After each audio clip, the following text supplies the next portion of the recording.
Good morning, Flosstube. Hello, crafty friends. Caroline here. I'll get you face the other way today. Just to start out with, I wanted to, I'm mulling something over and I thought maybe I could use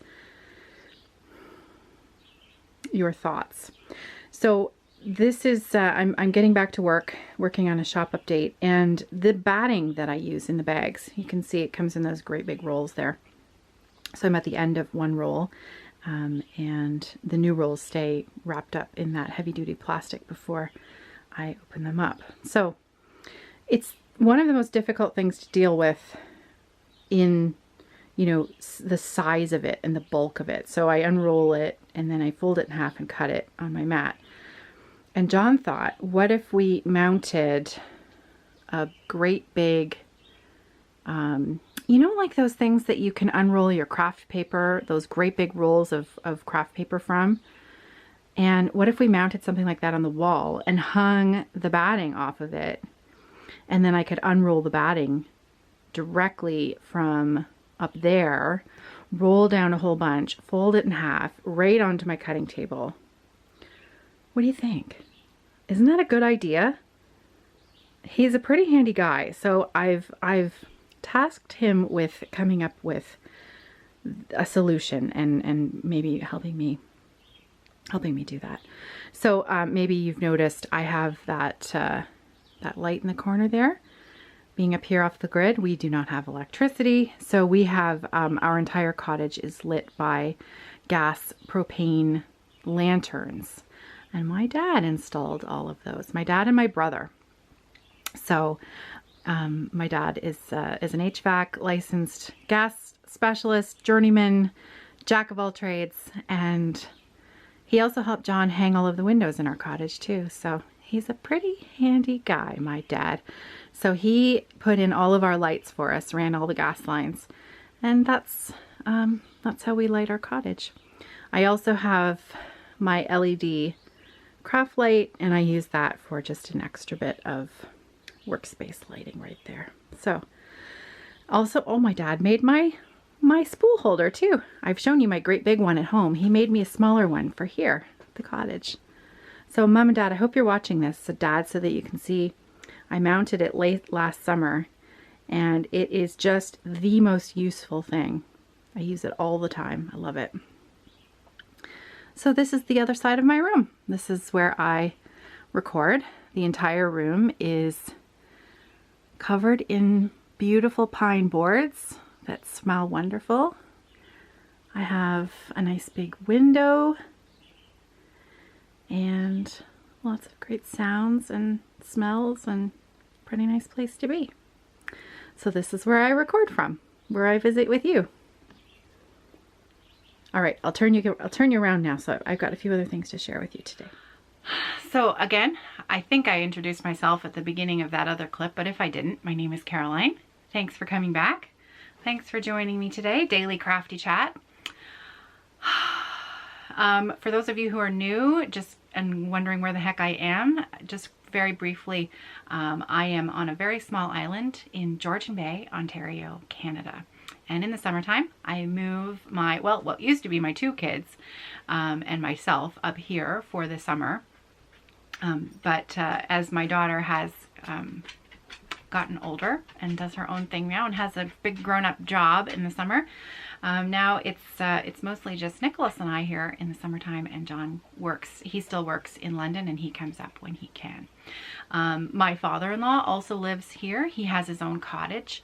He and my mother-in-law bought land on this island back in the late 1960s, and very generously allowed us to build on the plot that they owned that was next door to theirs. So it's been a pretty wonderful way for us to grow our family here with them. My mother-in-law passed away in 2015.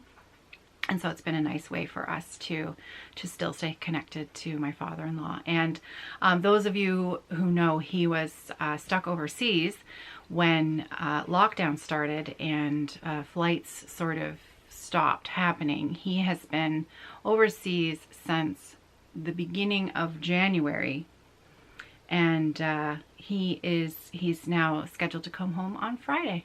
So John will be heading to the airport on Friday to pick him up and bring him home. He, of course, has to do a mandatory 2-week quarantine, and his cottage is the perfect place for that to happen because we've been able to clean it for him. We've been able to stock his fridge. We've been able to make sure that everything is ready and waiting there for him. And then, of course, I am here in my own cottage, and I'll be able to cook for him and take it over and leave it on the porch for him, so that we can easily still help care for him. I mean, he's a grown up, he can care for himself, but you know what I mean. When you're on your own, it can be a bit lonely. So it's nice that we can help each other. So, yep, 2 weeks of quarantine, and then he'll be able to get on with his daily normal routine that he does up here off the grid. If you ever have any questions about anything that we do up here or how I do things, I do run my business, my project bag business, Evertote. I do run it from up here. Everything that I do is powered by solar. So I run my sewing machine off the solar panels. All of my lighting that I use for cutting and all of that is, well, I showed you, it's just a tiny little craft light, so whoop-de-doo. But yeah, that's run by solar too.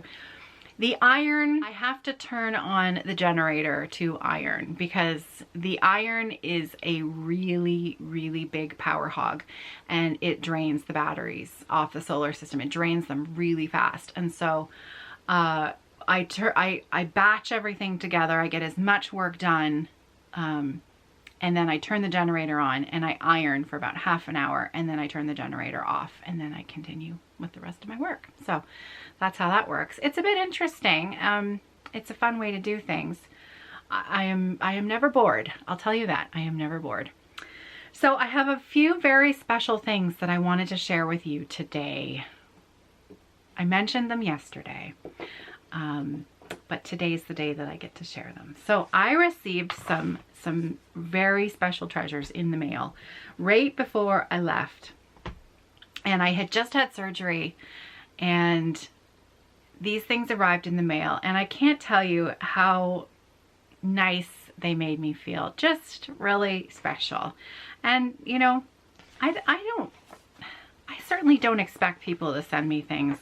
And for you out there who have sent me anything in the past, I just wanted you to know that it's just really nice. Anyways, let me show you. I had some yarn sent to me from Valerie. Valerie sent me a package, and she had messaged me. And Valerie is a sock knitter as well. And I was knitting my Christmas sock. For those of you who don't remember, want to see my Christmas sock again? Here it is. And I have it here because I was going to show you my progress on my second sock, but it's in the other room, and I really want to concentrate on the special mail today. So I'll show you that tomorrow. However, self-striping socks. So Valerie sent me some self-striping sock yarn. Isn't that nice? So she sent me these two. I love these. These are so fun. This is a Knit Picks Felici Sport. For those of you who are knitters, I'm sure you probably are well familiar with Knit Picks. Really good quality yarn at a good price. And let's see if I can get the label there to focus. There we go. Is that gonna focus? Oh, come on. There we go. That's better. Isn't that pretty? Isn't that pretty? Look at that. So this is, it's called Recess. And with socks, you need approximately 50 grams of wool to make one sock. So the way that these work, and this is very similar to Patton's Croy, they sell them in 50-gram balls. So each one will make a sock. So I'll have a pair. Isn't that pretty? So that's called Recess. And I think those colors are really fun. Let's see. You see, I love that teal. That teal. Oh, it's the lighting in here. It's giving the camera a little bit of problem focusing, but there you go. You can see that there. It's just such a beautiful color. So, so pretty.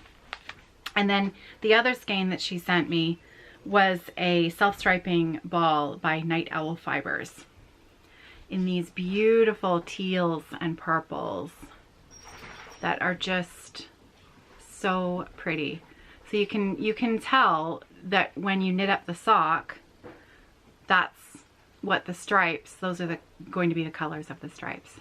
Now there's a gray in here, and I have a mini skein that I think would be a complementary gray to this color. So I might add that in for heels and toes. And this is a Night Owl Fibers by Rachel Paulson, who is in Houston, Texas. So that's the card on the yarn, isn't it? It's just so pretty. The way that these balls are wound, these are called gobstopper balls. Isn't that neat? Gobstopper self-striping yarn balls. And so each stripe of color is its own wound thing on the ball. So that was from Valerie, and she of course sent me a really, really lovely letter. So Valerie, thank you so much. Made my day. Very much appreciated. And I'm looking forward to casting those on. Okay, the other thing that I received in the mail, and I knew this one was coming, but I didn't know what it was. If you think back maybe, 2 or 3 weeks ago, I had posted a picture during the whip parade that happens at the end of the videos, and it was from Allison. And Allison, I knew Allison was sending me something, and she'd sent me a photo of her work in progress, which was a really beautiful shawl that she was knitting in this sort of royal blue yarn, and a hint of what she was making for me. And it was just the colors of the floss and the fabric, but no other hints other than that. So it arrived in the mail.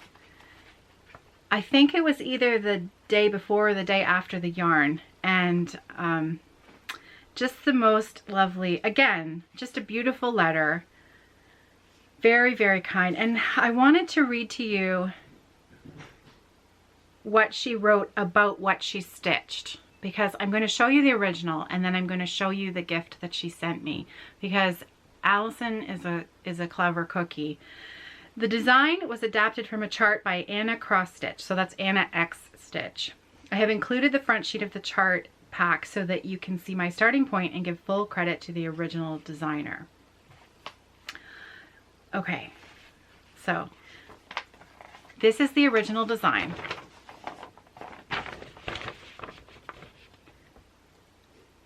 Isn't that neat? So it's an ostrich. Now, what you need to know about why the ostrich is important. Allison says, and she's right, when you talked about being able to when you talked about being able to bury your head in your stash pile as an ostrich does in your daily crafty chat of May 26th, to be specific, an image came to mind, and I knew that I should stitch it for you. So are you ready to see what Allison did to that design? Take a look at the cover photo again. Okay, and here's what Allison stitched for me.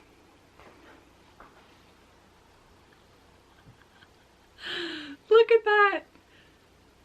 The ostrich has its head buried in its stash pile. It's perfect. Look at that. Isn't that clever? And it's so fun. And she signed the back of it. May your stash always be big enough to allow you to hide from the world for a little peace and tranquility. Allison, I love it. This is a really, really special gift, and I'm going to find a little frame for it, and I'm going to keep it up here. So this will actually probably be one of the first pieces that gets hung on my walls in here. They need a few pieces of stitching. I love it. Allison, thank you very much. It was very meaningful. So thank you. Pretty cool, hey? All right. Well, I think I'm at my limit of time for the day. I think I better cut this a little short. I still have a few other things that I wanted to share with you today, including a new start. I had a new stitching start, so I'm going to give you a sneak peek. It is a Brenda Gervais pattern. That's your sneak peek, and I'll tell you more about it tomorrow. And I'll show you my start on it as well, and all about it. Also, a little heads up for something that's coming up. For those of you who are fans of Jeanette Douglas, you're going to want to stay tuned, because I've got something up my sleeve for the fall. So more about that later. All right, getting a little bit washed out in here. I think it's time to say goodbye. I hope you guys are well. Thank you for such a warm welcome back. And hopefully I'll see you tomorrow. Take care, everybody. Happy stitching.